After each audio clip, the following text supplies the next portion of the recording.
numéro 268 et vous titrez sur Pompidou, comme tout le monde, mais plus spécifiquement sur l'inauguration. C'est-à-dire la question c'est comment va se passer cette fameuse journée de mardi avec le président de la République le matin, 4 ou 5 trains de visiteurs successifs jusqu'à 20h.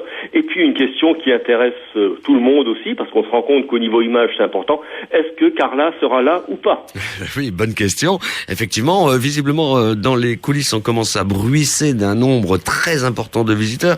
Après ce côté un peu people, et puis l'actualité importante quand même pour la ville de Metz, et cette inauguration de Pompidou, vous revenez sur d'autres dossiers quand même dans ce numéro 268. Oui, alors au niveau messin, on revient sur l'immobilier, sur les pépites du printemps, c'est-à-dire qu'on a déniché une dizaine de produits qui nous paraissent très intéressants, aussi bien des maisons que des appartements. On revient aussi sur le dernier conseil municipal, où Emmanuel Lebeau a plus ou moins accusé Dominique Gros de saccager la ville avec son métis. Donc on a essayé d'aller un peu plus loin et de voir point par point si cette accusation pouvait être crédible ou pas.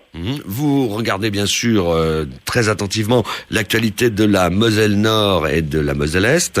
Alors du côté de la Moselle Nord, c'est l'U4 à Ucans qui recommence sa saison et qui donne vraiment un souffle, qui forge l'âme progressivement de ce secteur de la Fensch. Et du côté de la Moselle Est, c'est une commune, une ville, Creutzwald, qui va fêter cette année ses 200 ans et qui a prévu tout un programme de festivités. Alors on rappelle quand même que c'est le numéro 268 qui arrive dans les kiosques aujourd'hui, un numéro consacré à l'actualité du sillon mosellan et sur notre département de la Moselle.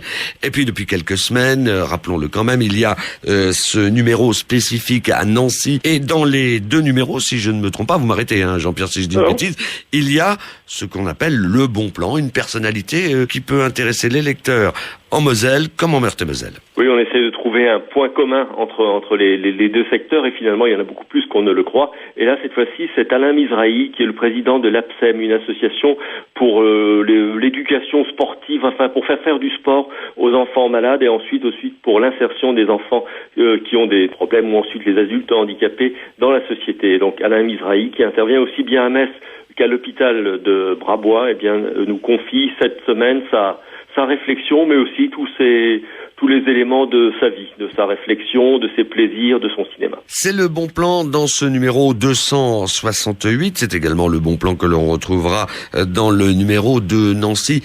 Là aussi, actualité chargée.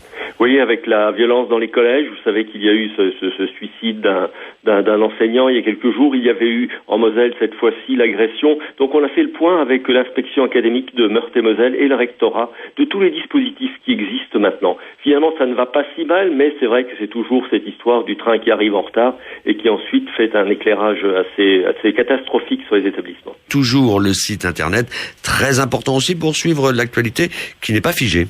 Non, la semaine.fr, notamment dans des périodes où il y a une avalanche d'actualités comme celle qui arrive le prochain week-end et toute la semaine prochaine, eh bien, ce qu'on n'arrive pas à mettre sur le papier, on le met tout de suite sur le site pour que les gens puissent et savoir et réagir en temps zéro.